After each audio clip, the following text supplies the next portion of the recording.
Après cette première consultation, on revoit ces malades le dimanche. Et ces malades en consultation toujours de chirurgie avec un diagnostic histologique déjà établi et complet, c'est-à-dire on a tout ce qui est études immunohistochimiques. Donc, en fonction de ces résultats anatomopathologiques et ces résultats de l'immunohistochimie, on va organiser une consultation d'anesthésie si on décide une chirurgie première. Une consultation, on sera aussi amené à organiser une consultation de plasticien si besoin, une consultation si chimiothérapie première, où on doit demander au cours de cette consultation même un bilan d'extension, et aussi on prendra un rendez-vous chez l'oncologue. Et chez nous, le centre anticancéreux est situé au niveau de l'hôpital où il y a justement la maternité. Donc on va faire une écho cardiaque. Donc, on a le service de cardiologie qui est sur place, un bilan pré-chimiothérapie, et on va discuter avec la patiente en fonction de son âge, désir de grossesse, sur la fertilité ultérieure. Donc, si on a aussi des femmes jeunes, on va discuter de la pose du dispositif intra-utérin en cuivre, et puis on peut dire quelques mots sur l'enquête oncogénétique. Une fois on a toutes ces consultations, le dossier sera validé en réunion pluridisciplinaire de concertation le mercredi. Et là, on va décider en fonction des lésions histologiques, lésions invasives du sein. Donc, soit c'est une chirurgie première, soit une chimiothérapie néoadjuvante. En cas de chirurgie première, on peut voir que soit l'imagerie n'est pas suffisante, donc on va être amené à demander d'autres investigations radiologiques, notamment une échographie axillaire ou bien l'IRM, afin de décider le type de chirurgie qu'il faudra adapter en fonction de la taille de la tumeur par rapport à la taille du sein. Et aussi la localisation, parce qu'on sait très bien que les tumeurs au niveau du cadran inférieur ou bien au niveau du cadran interne nécessitent une oncoplastie. Donc, à côté du geste mammaire, il y a aussi le geste axillaire. Donc, le geste axillaire, donc c'est pas le sujet, mais on insiste sur le ganglion sentinelle. Maintenant, on dispose de la sonde de détection à notre niveau. On pratique de plus en plus de ganglion sentinelle, mais toujours le curage axillaire, il a ses indications lorsqu'on a une atteinte ganglionnaire histologiquement prouvée. Pour le traitement néoadjuvant, c'est-à-dire la chimiothérapie, il faut parler au radiologue parce qu'on a des lésions qu'il faudra peut-être biopsier, qui risquent de disparaître après le traitement chimiothérapie et ne pas attendre jusqu'à la chirurgie. Donc vous voyez très bien qu'à chaque étape de la prise en charge, on a l'action et le travail du radiologue. C'est pour ça qu'il faudrait qu'il y ait un échange continuel entre le chirurgien et le radiologue pour définir les bons gestes à faire. Pour la chimiothérapie néoadjuvante, les objectifs de la chimiothérapie néoadjuvante, avant c'était bien l'indication des tumeurs inflammatoires, ou bien pour augmenter le traitement conservateur, mais en matière de survie, il n'y avait pas de différence. Actuellement, toujours il y a l'indication de l'inflammatoire, mais beaucoup plus, on fait de chimiothérapie néoadjuvante, elle a ses indications dans les triples négatives et les HER2 3+, où il y a un impact direct sur la durée de survie. Donc là, on a vu une prise en charge globale des patients, mais il faudrait adapter cette prise en charge de façon spécifique en fonction des besoins de chaque patient. C'est-à-dire discuter de la fertilité. Malheureusement, on ne dispose pas de centre d'oncofertilité. Discuter de la consultation d'oncogénétique si on est devant des femmes à risque, surtout des femmes aux antécédents de cancer du sein, d'antécédents de cancer gynécologique. Parler de consultation d'oncogériatrie lorsqu'on a des femmes âgées ménopausées. Consultation de nutrition et d'obésité. On sait très bien le rôle de l'obésité sur les récidives de la maladie, des études qui ont prouvé ça. La gestion de la polypathologie. Donc, heureusement qu'on est un hôpital multidisciplinaire. Parfois, on a des pathologies intriquées. Par exemple, les maladies auto-immunes. Et lorsqu'on a un traitement, l'immunothérapie qu'on va mettre en route par la suite, ça peut impacter sur la maladie. Et puis, insister sur la consultation d'annonce. La consultation d'annonce est une consultation qui est faite par le médecin et qui est assisté par personnel paramédical. Il faut y consacrer le temps nécessaire. Il faut reprendre les informations et essayer de les reformuler. Donc, laisser à la patiente le temps de s'exprimer et voir l'impact de cette annonce, analyser les besoins, rendre le patient acteur de soins et pallier aux besoins ciblés par les soins de support et l'équipe pluridisciplinaire. C'est-à-dire, dès le départ, il faut parler des soins de support. Alors, à la fin, donc l'accueil Saint-Didier, à la fin, c'est-à-dire du diagnostic initial, l'accueil Saint-Didier doit être rapide, avec un bilan complet d'emblée, une prise en charge d'emblée multidisciplinaire. Il faut qu'il y ait l'action du chirurgien, du radiologue, du radiothérapeute, aussi de l'oncologue, prendre en compte toutes les spécificités de chaque patient, du patient jeune, du patient multitaré, du patient ménopausé. Il faut qu'il y ait une collaboration étroite aussi entre le public et le privé, parce que même les patientes où le diagnostic a été posé au privé, on doit les prendre en charge. Donc, après cette consultation ou parcours diagnostique, vient le parcours de la chirurgie. Et là, on insiste sur la chirurgie ambulatoire qu'il faudrait développer, où le patient est acteur et au centre de sa prise en charge chirurgicale.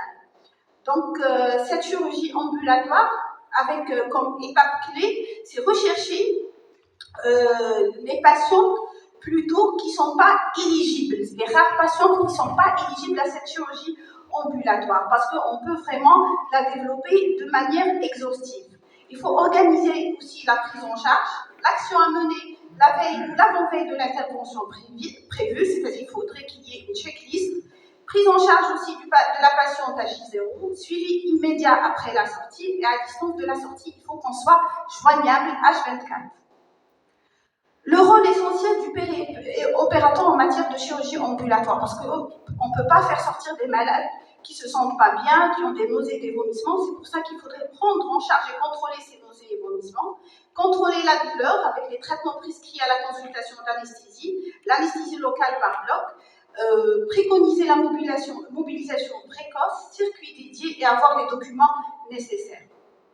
Donc, développer l'ambulatoire, c'est d'abord changer les mentalités. Changer les mentalités, c'est-à-dire sensibiliser les intervenants, partager l'information, et puis il faut former le professionnel concerné à cette prise en charge ambulatoire. Donc il faut changement de culture, il faut un principe de logistique et d'organisation, d'évaluation, un changement de modalité de travail. C'est tout un circuit qu'il faudrait mettre en place.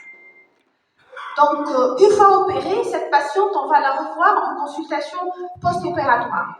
Et là, on doit lui fournir un programme personnalisé ou un plan personnalisé de soins qui est adapté à chaque patient. Et là, je vous mets le plan le plus simple d'une patiente qui ne nécessite pas une chimiothérapie, où on va prescrire une radiothérapie pour fractionner.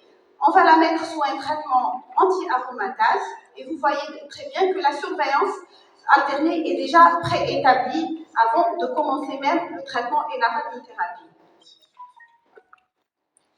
Alors, le programme, le plan personnalisé de soins, il change d'une patiente à une autre en fonction, on va dire, des cas. Là, vous voyez très bien un autre cas qui a nécessité une chimiothérapie néoadjuvante où il y a une prescription d'un traitement anti-HER2 qui doit être pris pendant une durée plus longue.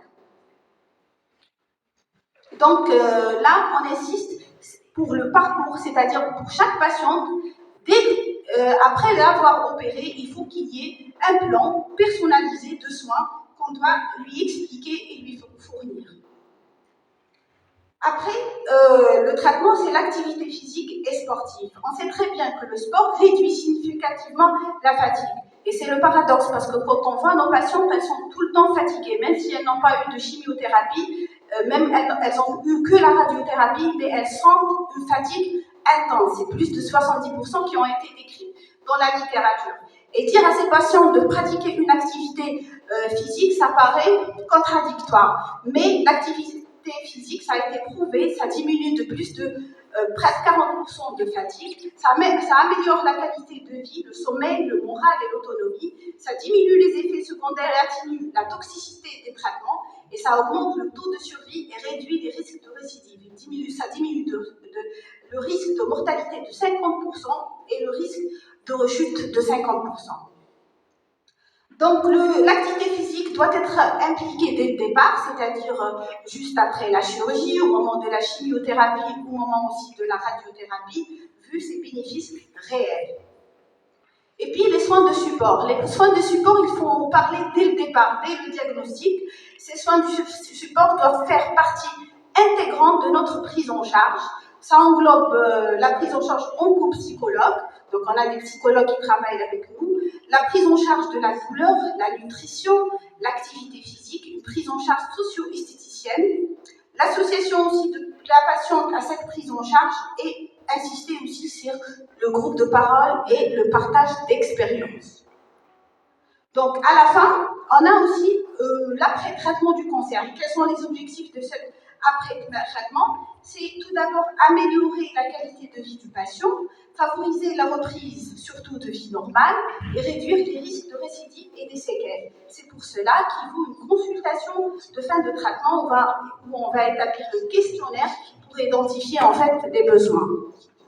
Donc là, il y a une checklist sur les questions qu'on pourra poser. Ça concerne la compréhension de modalités de surveillance et d'observance, si la patiente a bien compris le traitement, la nutrition, l'activité physique, expliquer la fatigue dès le départ. Il faut expliquer à la fin qu'elle sera fatiguée durant tout le traitement, la prise en charge psychologique, la prise en charge de la douleur, intégrer tout ce qui est activité sociale, familiale et professionnelle, les habitudes de vie, la rééducation, la réadaptation, parler de l'activité sexuelle, la fertilité et surtout le maintien et le retour à l'emploi. Il ne faut pas délivrer de façon systématique ces arrêts de travail.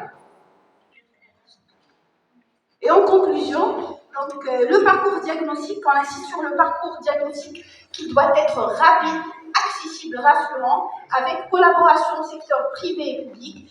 Et surtout, j'insiste sur l'identification des patientes où il y a une indication de chimiothérapie néoadjuvante. Donc, il faut parler aussi, insister sur une prise en charge globale et multidisciplinaire dès le départ. Il faut qu'il y ait une équipe multidisciplinaire qui travaille ensemble. Il faut qu'il y ait une information partagée et essentielle. Il ne suffit pas de dire à la patiente de faire ça ou de ne pas faire ça, mais il faudra expliquer pourquoi ne pas le faire afin que la patiente adhère au traitement. Donc, la majorité de la chirurgie mammaire à l'avenir doit être ambulatoire et là, il y a beaucoup de travail à faire et il faut établir les circuits qu'il faudra suivre. Et puis, il ne faut pas négliger l'après-cancer et l'intégration à la vie professionnelle et sociale. Et c'est une étape qui est majeure. Et impliquer dans ce travail des nouveaux partenaires tels que les patientes qui témoignent de leur vie après cancer du sein, qui amènent plus leur expérience que leur expertise. Et merci pour votre attention.